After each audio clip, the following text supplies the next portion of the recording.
वहीं उत्तराखंड के मदरसों में अब ड्रेस कोड लागू होगा, तो बड़ी खबर आप तक पहुंचा रहे हैं, जहां अगले शिक्षा सत्र से एनसीईआरटी पाठ्यक्रम भी लागू करने राज्य सरकार जा रही है। उत्तराखंड के 7 मदरसों को पहले बनाया जाएगा मॉडर्न, उसके बाद तमाम जो मदरसे हैं उन्हें यहां पर पूरी तरह से रूपरेखा के साथ उतारा जाएगा। मॉडर्न स्कूल की तर्ज पर चलाए जाएंगे सभी 7 मदरसे, जहां इन मदरसों में अन्य धर्मों के बच्चे भी पढ़ाई कर सकेंगे। और इसके साथ ही वक्फ बोर्ड के दायरे में आने वाले 103 मदरसों में ये सभी सख्त नियम अब लागू किए जा रहे हैं। तो बड़ी खबर आपकी टीवी स्क्रीन पर, जहां मॉडर्न स्कूल की तर्ज पर अब चलाए जाएंगे ये सभी नियम, जहां इन मदरसों में अन्य धर्मों के बच्चे भी पढ़ाई अब कर सकेंगे। और एनसीईआरटी पाठ्यक्रम राज्य सरकार चलाने जा रही है, लेकिन ये अगले शिक्षा सत्र से इसकी शुरुआत होगी, जहां उत्तराखंड के तमाम मदरसों में अब ड्रेस कोड भी लागू किया जाएगा। हालांकि अभी फिलहाल किसी तरह का कोई विरोध वाली प्रतिक्रिया सामने तो नहीं आई है, लेकिन इस बीच तमाम तरह की जो महत्वपूर्ण बातें हैं वो राज्य सरकार करती हुई नजर आ रही है। और एक बार फिर से रुख करेंगे संवाददाता हरीश का।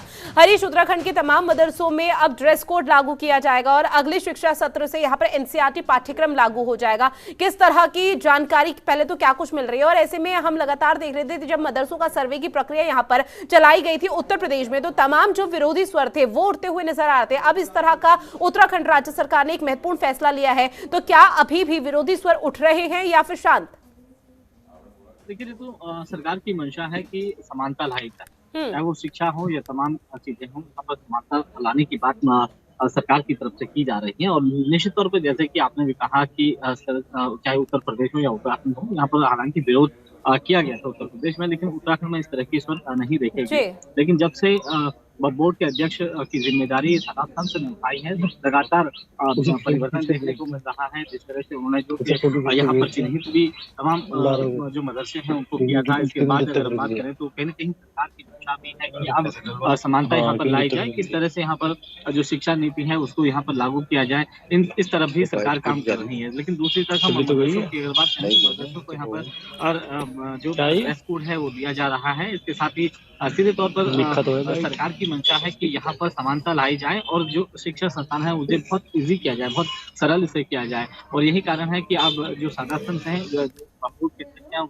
तमाम जो मदरसे हैं, अगर हम पहली दफा की बात करें तो लगभग यहाँ पर 7 जगहों पर जो 7 मदरसे हैं उन पर ये जो ड्रेस कोड है या इसके साथ ही जो एनसीईआरटी जो बुक्स हैं वो यहाँ पर लागू की जाएगी। लेकिन उसके बाद अन्य जो प्रदेश में जो अन्य जगहों पर भी जो संचालित हो रहे हैं वहाँ पर भी ये नियम कानून जो है वो लागू किया जाएगा। लेकिन इसके बाद अगर हम देहरादून हरिद्वार बात करें तो इनको भी यहाँ पर रखा गया है कि पहले फेज में सबसे पहले इन मदरसों को यहाँ पर दुरुस्त किया जाएगा। और उसके बाद अन्य जगहों पर जैसे कि वक्फ बोर्ड के जो अध्यक्ष हैं शादाब खान, उन्होंने कहा है कि अब यहाँ पर अन्य धर्मों के लोग भी पठन पाठन का काम कर सकेंगे। और यही नहीं बल्कि समय भी इसमें निर्धारित किया गया है कि जो समय होता है उसमें ठीक समय पर जो मदरसे हैं उनमें पढ़ाई संपन्न की जाएगी। तो बिल्कुल साफ है कि कहीं न कहीं सरकार की मंशा है कि यहाँ पर सरलीकरण किया जाए और सामान्य एक जैसी जो सुविधा है वो तमाम जगहों पर देखने को मिले।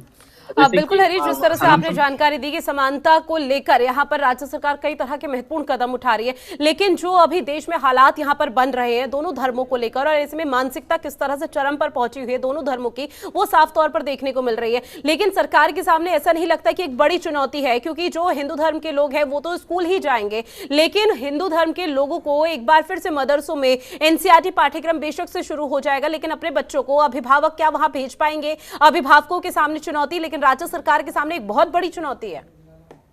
तो मैंने जैसे कहा कि सरकार की मंशा है कि सभी चीजों में सामान्य चलाना, ताकि एक जैसी चीजें यहाँ पर देखने को मिले, चाहे वो मदरसे हों, चाहे वो प्राइवेट स्कूल हों, चाहे वो सरकारी, चाहे अन्य संस्थान वहाँ पर क्योंकि अभी जो वक्फ बोर्ड के जो अध्यक्ष हैं शादाब खान, तो उन्होंने कहा है कि सरकार की मंशा है कि सभी को यहाँ पर एनसीईआरटी पढ़ने का मौका दिया जाए, चाहे वो मदरसे हों चाहे अन्य संस्थान हो।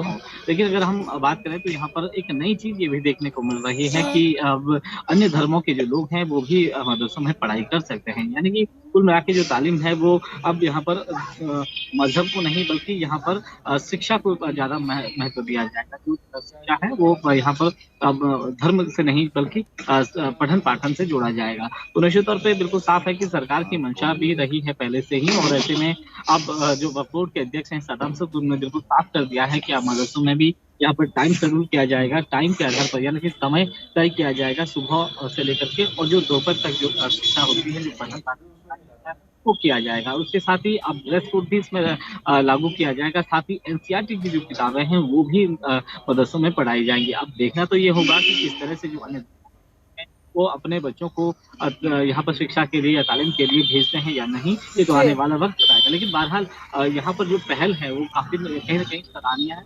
जिस तरह से सरकार काम कर रहे हैं वो अपने आप में हालांकि अनोखा राज्य काम है। सरकार ने तमाम जो नियम है वो बना तो दिए हैं, लेकिन अब धरातल पर किस तरह से उतारती हुई राज्य सरकार खुद नजर आएगी, देखना बेहद महत्वपूर्ण रहेगा। हरीश, आप हमारे साथ बने रहिए और भी खबरों पर अपडेट लेंगे।